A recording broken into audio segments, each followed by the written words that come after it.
In the year 1587, a group of hopeful settlers sailed across the restless Atlantic, guided by dreams of a new life in the New World. Their destination was a small forested island off the coast of what we now call North Carolina. Its name was Roanoke. The ocean journey had been long, filled with storms and uncertainty, but as the ships neared the shore, a gentle calm seemed to welcome them. For these men, women, and children, Roanoke was more than land. It was a promise of a new beginning, far from the struggles of England.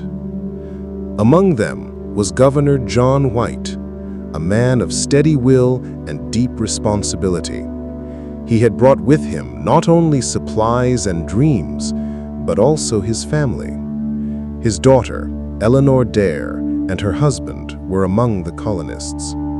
With them was Eleanor's unborn child, destined to be the first English baby born in the New World. The settlers stepped onto the sandy shore, gazing at the tall pines and the winding marshes. Birds sang above, and the waves lapped gently, as if whispering secrets of the land. For a moment, all was quiet, peaceful, and full of hope. Yet beneath that peace, Roanoke was a place of shadows. The island carried whispers of earlier attempts, colonies that had struggled, failed, and vanished. The memory of hardship was woven into the soil. Still, the settlers built. They raised wooden palisades, hammered together small houses, and carved pathways into the wilderness. The sound of hammers echoed against the trees, while smoke from cooking fires curled into the air. At night, lanterns glowed dimly within their little fort, casting a golden warmth against the endless dark of the wilderness. Life began slowly.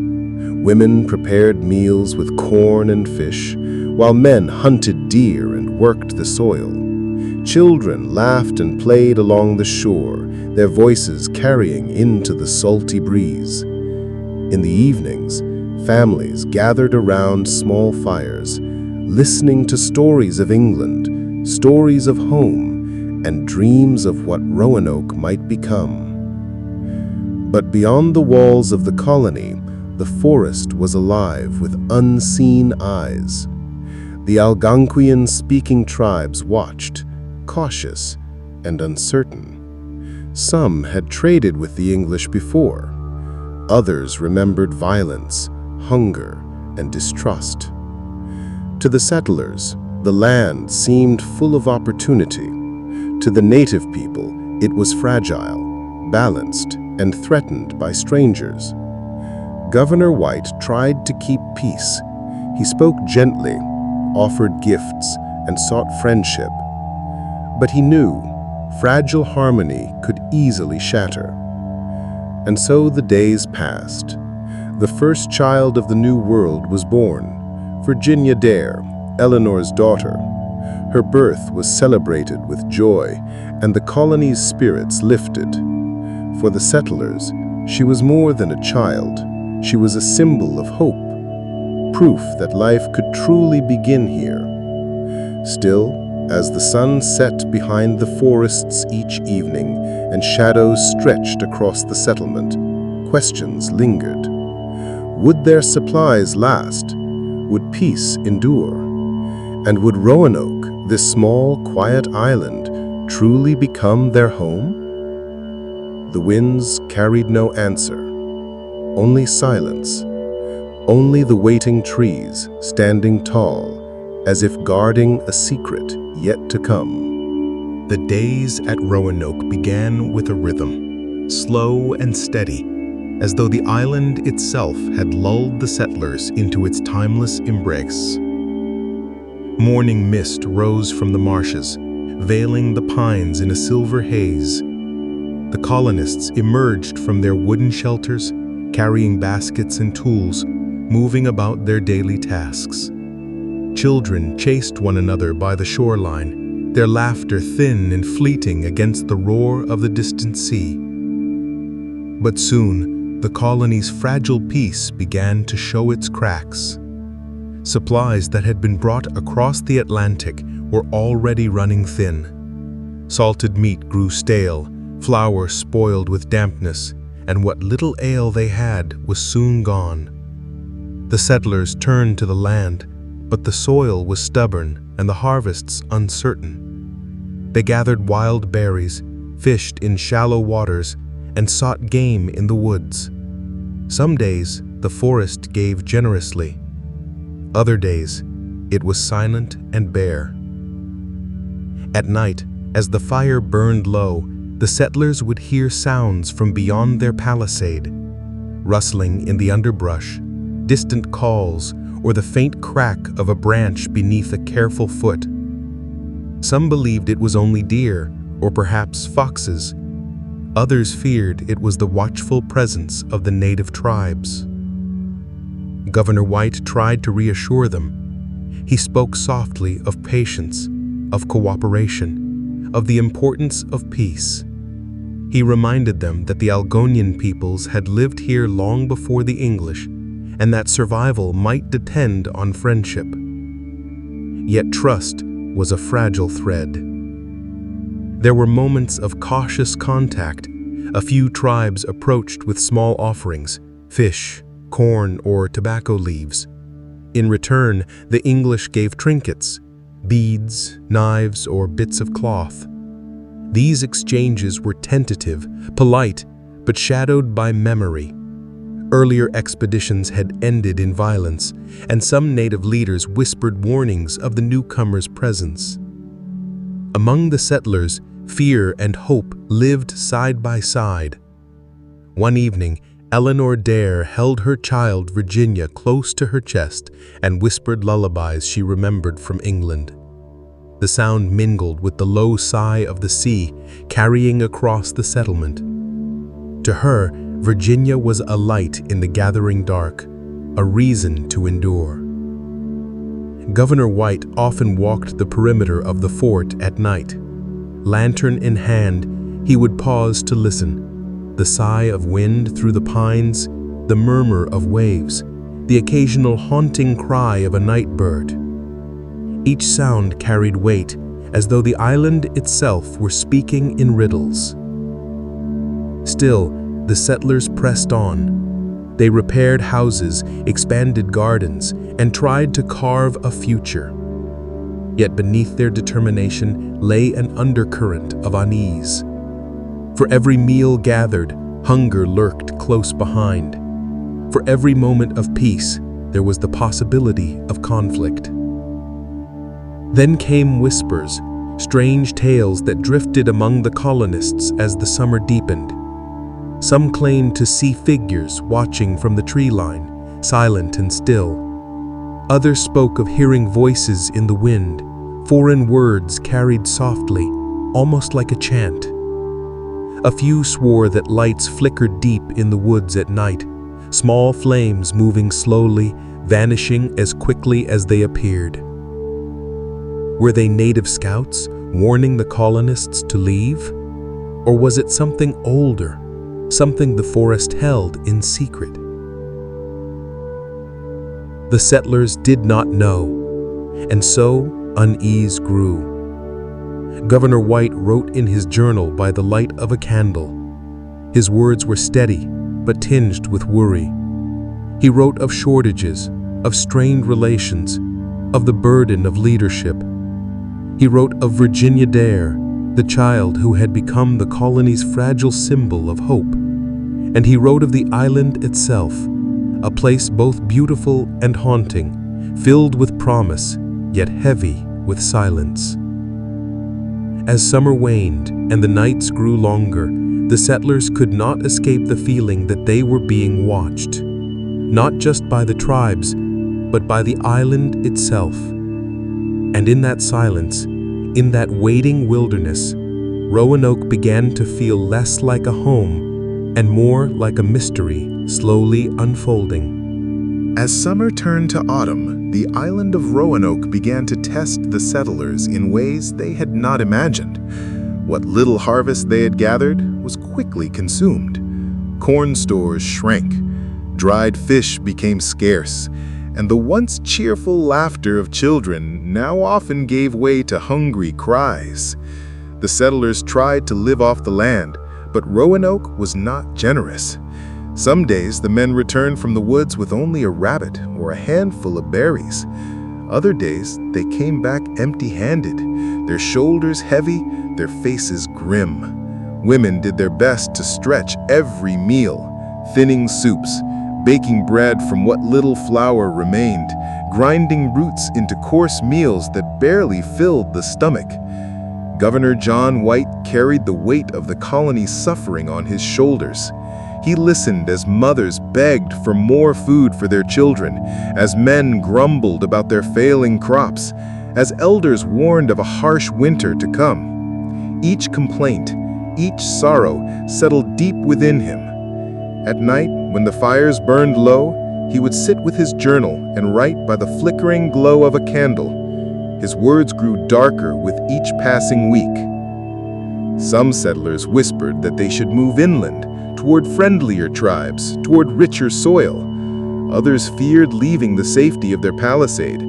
They spoke of shadows in the forest, of unseen eyes watching them, of dangers hidden among the trees. The colony was caught between hunger and fear, unable to move forward, unable to stand still. Relations with the native tribes grew strained. While a few leaders still offered corn or fish in cautious trade, others turned their backs. Some villages refused to see the English at all. Rumors spread of tribes preparing for war, though no open conflict came. Yet the silence was just as frightening. To be ignored was almost worse than to be attacked. In the midst of this uncertainty, Eleanor Dare clutched her daughter Virginia close. The child was small and fragile, her cries soft but piercing in the night. Eleanor sang lullabies, rocking her gently, whispering promises of safety she herself was not sure of. For many settlers, Virginia had been a symbol of hope. Now she was a reminder of how fragile that hope could be. The days grew colder. Winds blew harder across the island, rattling the wooden palisades. Smoke from the fires drifted low, clinging to the air like a warning. Hunger gnawed at every soul. Fear crept into every silence. Governor White knew what had to be done. Supplies from England were the only way the colony could survive, but to fetch them meant leaving Roanoke, leaving behind his daughter, his granddaughter, and every soul who depended on him. The choice weighed heavily, but it became clear there was no other path. At last, he gathered the colonists. Standing before them in the pale morning light, he spoke slowly, his voice firm but heavy with sorrow. He would return to England, he said, to bring back food, tools, and reinforcements. He promised he would not abandon them. He promised he would come back. Many wept. Eleanor begged her father not to leave, but she also knew he must. The people needed him. Virginia needed him. And so preparations began. White would sail back across the endless Atlantic, leaving the colony in fragile hope. Before he departed, he instructed the settlers, "If you must move, if danger forces you from this place, carve a message into the trees. Leave a sign so I may know where to find you." The settlers nodded, though their faces were pale with fear. White embraced his daughter, kissed his granddaughter, and stepped onto the ship that would carry him away. As the sails caught the wind, and the vessel drifted from the island. The colonists watched in silence. The sea stretched wide and merciless before him. Behind him, the colony stood small and vulnerable, surrounded by endless forest. And there, in that fragile moment, Roanoke was left to its own fate. The settlers waited, watching the horizon, hoping their governor would return quickly. But time, like the waves, had its own secret course. When Governor John White's ship disappeared into the horizon, the settlement of Roanoke seemed quieter than ever before. The sound of the sea still roared against the sandy shores, and the wind still moved through the tall pines, but within the wooden palisade, silence grew heavier with each passing day. The colonists continued their routines, but without their governor, everything felt uncertain. Who would lead them? Who would speak with the native tribes? Who would decide whether they should stay or move? These questions lingered like ghosts among the people, unanswered, whispering doubts into their hearts. Food was their greatest concern. With winter fast approaching, every meal became a careful act of survival. Mothers gave half their portions to their children. Fathers hunted long into the night, sometimes returning empty-handed. Fires burned low, for wood was scarce, and each log had to be guarded as carefully as bread. Some nights, faint sounds came from beyond the fort, not the cries of animals, nor the whispers of the sea, but something else, soft footsteps, distant laughter, or voices speaking in a tongue unfamiliar to many settlers. A few believed it was the Algonquian tribes watching from the shadows. Others thought it was only the wind playing tricks. But for some, the noises felt older, stranger, as though the very land was alive, restless, and watching. Children clung to their mothers when the nights grew long. Men stood guard by the palisade, spears and muskets in hand, staring into the dark forest. But nothing came. No attack. No answer. Only the heavy silence of the wilderness pressing in from all sides. Eleanor Dare tried to keep hope alive. She sang softly to her daughter Virginia, whispering words of comfort, though her voice often trembled. Around her, other women gathered, speaking quietly of England, of the homes they had left behind, of the families they would never see again. The thought of return seemed impossible, but the memory of it still clung to their hearts, like a distant dream they could not forget. As weeks passed, fear began to divide the colony. Some argued that they should abandon Roanoke and seek new land inland, closer to friendlier tribes and fertile ground. Others believed leaving the safety of their walls would be suicide. Disagreement grew sharp, words became harsh, and suspicion spread. One night, a strange fire was seen deep within the forest, an orange glow that flickered and swayed, then vanished suddenly into the dark. Scouts were too afraid to follow. The settlers could only watch from afar, wondering who had lit it. Was it a signal, a warning, or something else entirely? The days grew shorter.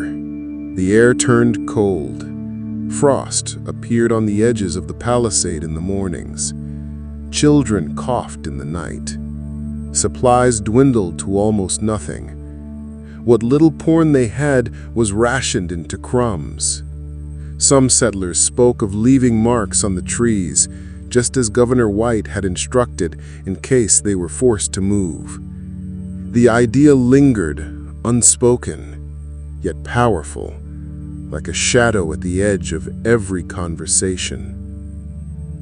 Still, they endured.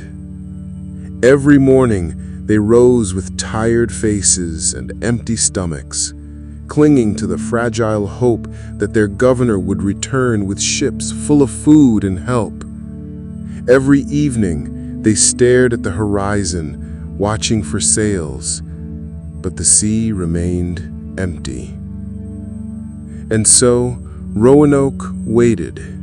The settlers waited. And the island, silent and vast, seemed to wait with them. The weeks dragged on like an endless tide. The people of Roanoke, left without their governor, sank deeper into hunger and despair. Their voices grew quieter, their steps grew slower. Even the laughter of children, once faint but present, had almost disappeared. Food was now measured in handfuls. Cornmeal was rationed to the size of a fist.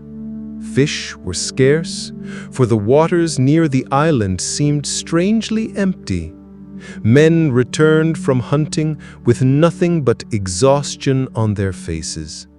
Women boiled roots and bark into bitter soups, which filled the stomach but gave no strength. Whispers grew in the colony. Some claimed the native tribes had cursed them, angry at their presence. Others said the land itself rejected them, that the trees, the rivers, and the earth wished them gone. At night, when the fire burned low, voices spoke of strange figures moving through the woods. Shapes glimpsed between the trees, vanishing when approached. Lights that flickered like lanterns, but were too far, too fleeting. One evening, a child swore he saw someone standing beyond the palisade.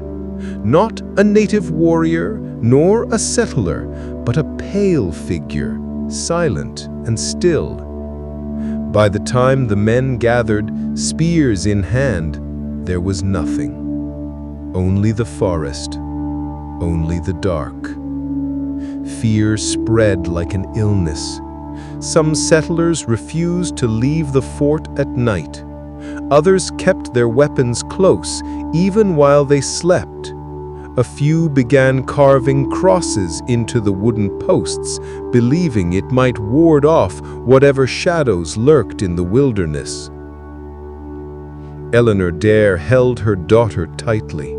Virginia was frail, her cries weak, her tiny body shivering in the cold. Eleanor sang to her, her voice trembling. For Eleanor, every day without food, every night without peace was a battle to keep hope alive. The arguments among the colonists grew sharper. Some insisted they must abandon Roanoke and seek new land inland, where rivers ran deeper and the soil was kinder. Others argued it would mean certain death, leaving their fort, their protection, and wandering into the unknown. The voices rose loud and angry, echoing against the wooden walls, but no decision came. Then came the night of the fire. A glow was seen once more in the distance, deeper in the forest than before. Men climbed the palisade to watch. The light danced strangely, swaying as though carried by unseen hands.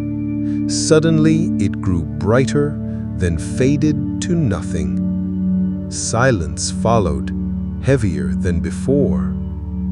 The settlers did not sleep that night. They sat in groups, whispering prayers, staring into the darkness.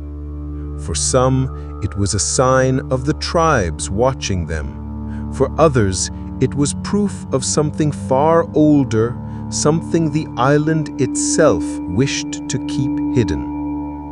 As days passed, the tension thickened.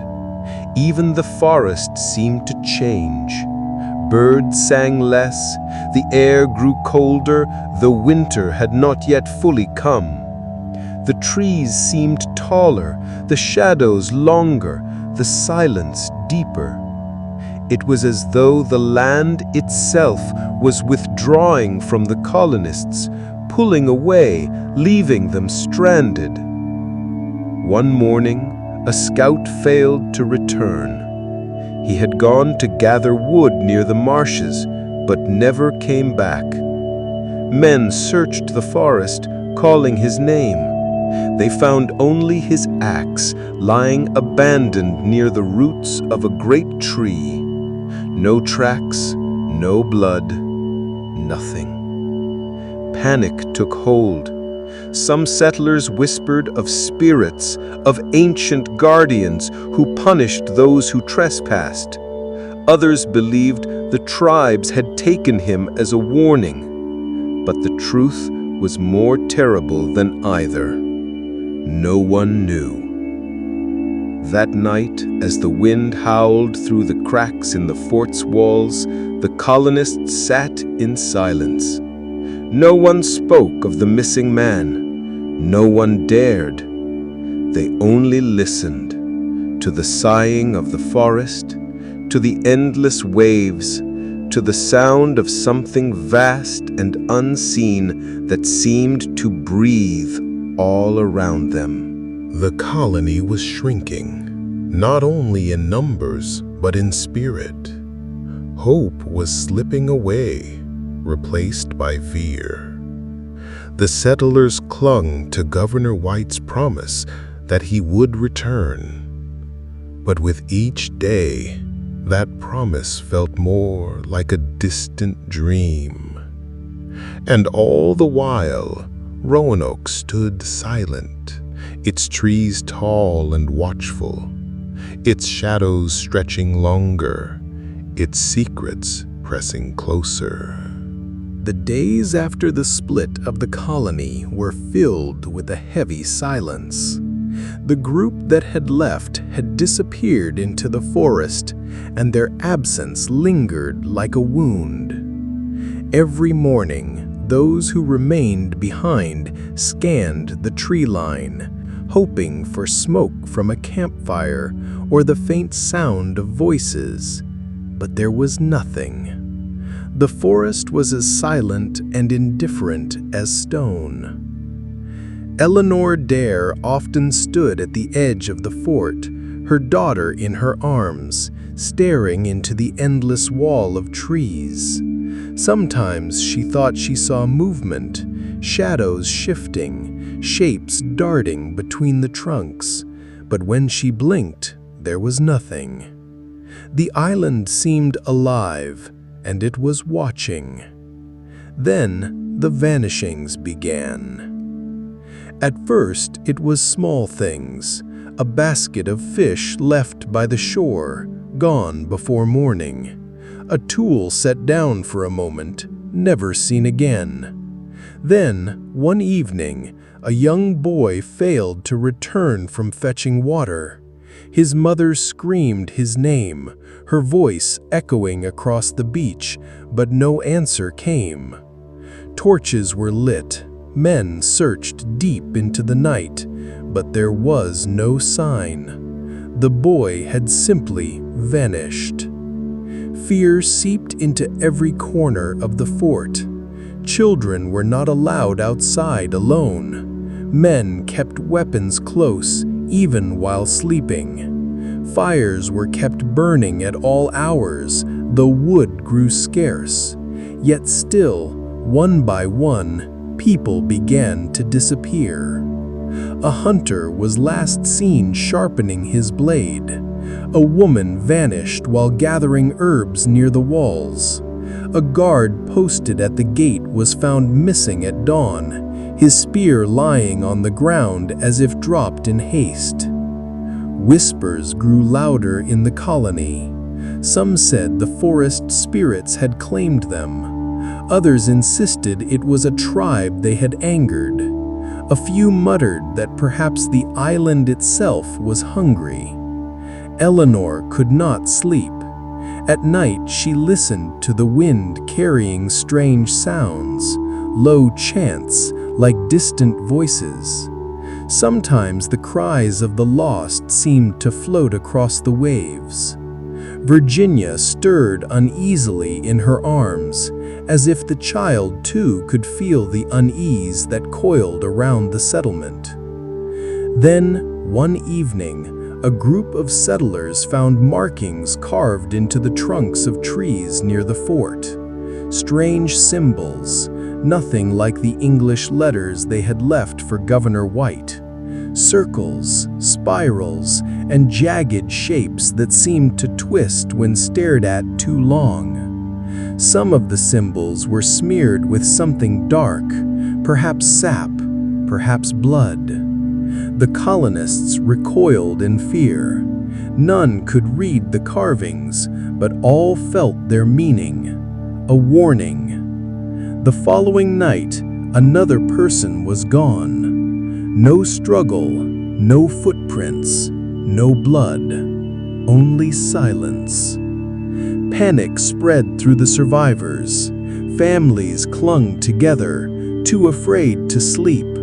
Mothers held their children tight, their eyes wide with dread. Men whispered of abandoning the fort entirely, fleeing into the forest in search of the others. But even as they spoke, they knew it would change nothing. The forest swallowed all.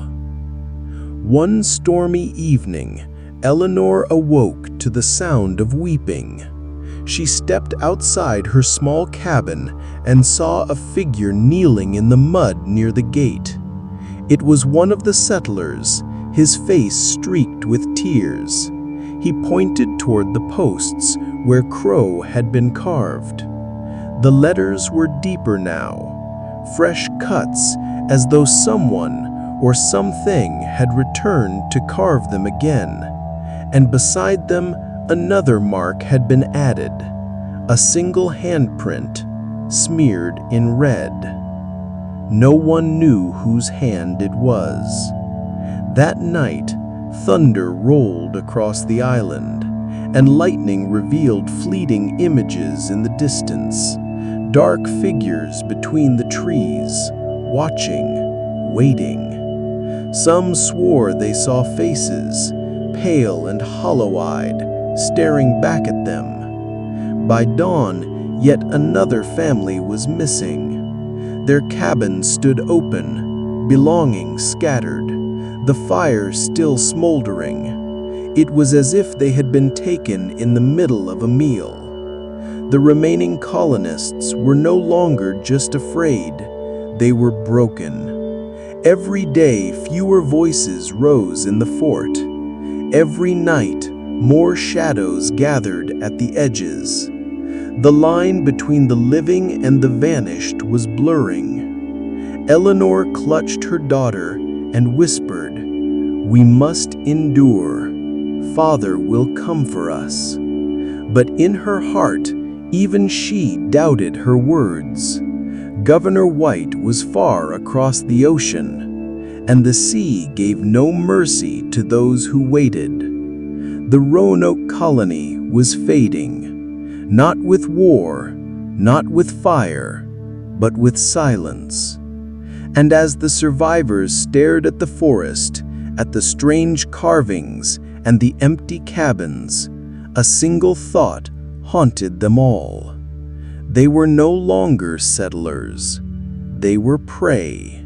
The fort that once echoed with voices, laughter, and the cries of children had grown silent. Only a handful of families remained now, their faces pale and hollow. Where once there were huts filled with warmth, many now stood open and abandoned, their fires long cold. The disappearances no longer shocked anyone. They were expected. Every morning, when the survivors counted their number, they braced themselves for emptiness, for another bed left untouched, another chair empty at the fire. Eleanor Dare walked the path between the cabins, her daughter Virginia in her arms. The child had grown thin, her cheeks no longer full with health. Eleanor sang softly to her, lullabies from across the ocean, though her own voice trembled. Each note seemed to hang in the air, swallowed by the oppressive silence. She stopped often at the edge of the fort, staring at the carvings on the post. C-R-O. The letters seemed deeper each day, as if invisible hands returned again and again to etch them. Sometimes Eleanor thought she saw fresh red streaks near the marks, like blood that refused to dry. At night, the forest drew closer. The wind carried whispers that seemed almost human, low voices muttering in a tongue no one understood. The settlers huddled together, refusing to leave the firelight. Some swore they saw pale figures moving just beyond the glow, slipping between the trees like smoke. One evening, a scream pierced the stillness. The colonists rushed to the cabin of Thomas, the carpenter. The door was wide open, the fire still burning inside. But the family was gone. Thomas, his wife, their 2 small children. On the wall, scratched deep into the wood, was a single word: gone. The survivors could not speak. Fear clamped their throats, leaving only silence. As the days passed, Eleanor noticed changes in the people who remained. Their eyes grew wild, their whispers frantic. Some prayed constantly, others sat in a daze, staring at nothing. A man was found walking toward the water at night, as if in a trance, whispering, "They are calling me." They dragged him back, but by dawn he was gone anyway, his footprints leading to the shore and stopping abruptly, as if he had stepped into the sea. Food ran low. The fish traps came back empty. Hunting parties no longer returned. Hunger gnawed at their bellies and despair at their minds. Eleanor clung to her daughter, whispering, "Hold on, my love. We must hold on." But her hope thinned with every vanishing. Then came the storm. It rose from the sea like an angry spirit, black clouds twisting over the island. Thunder cracked and waves pounded the shore. The colonists huddled inside the fort as rain lashed the walls. But through the storm they heard voices, not the crash of wind, not the roar of water. Voices. They rose in a chant, eerie and endless, like dozens of tongues speaking as one. The sound came from the forest, from the shadows between the trees. Some settlers pressed their hands to their ears and wept. Others fell to their knees in prayer. Eleanor clutched Virginia tightly, rocking her, whispering, "Don't listen, don't listen." But the voices crept into her mind, tugging at her thoughts. For a moment, she almost believed they were calling her by name. When dawn finally came, the storm passed. But with the light, another horror revealed itself. On the sand outside the fort, dozens of handprints stretched from the tree line to the gate, small and large, pressed deep into the wet earth, as though many figures had gathered in the night. The handprints stopped just outside the fort walls. That morning, 2 more families were missing. Their cabins were empty, food left half-eaten, fires smoldering. No one had heard them leave. The settlers who remained were only a handful now. They gathered in the center of the fort, staring at each other with hollow eyes. Someone whispered, "We are cursed." Another answered, "We are being hunted." Eleanor stood among them, holding Virginia close. She wanted to speak, to give them courage, to remind them of hope, but her own voice had died. Inside, she felt the same dread that gripped them all, the knowledge that soon they too would vanish. That night, Eleanor dreamed of the sea. In her dream, the waves whispered words she could not understand. A figure stood at the shore, pale and thin, its face hidden in shadow. It raised a hand toward her and pointed back to the forest. When she woke, Virginia was still asleep in her arms. The fort was quiet, too quiet. Eleanor dared to look outside. The cabins were empty, every one of them. No voices, no footsteps, no crying children. The fort was deserted, except for her and the child. She staggered into the open, her heart pounding. "Hello," she cried, her voice breaking. "Where are you?" The only answer was the wind. The Roanoke Colony, once a dream of a new world, had become a graveyard of silence.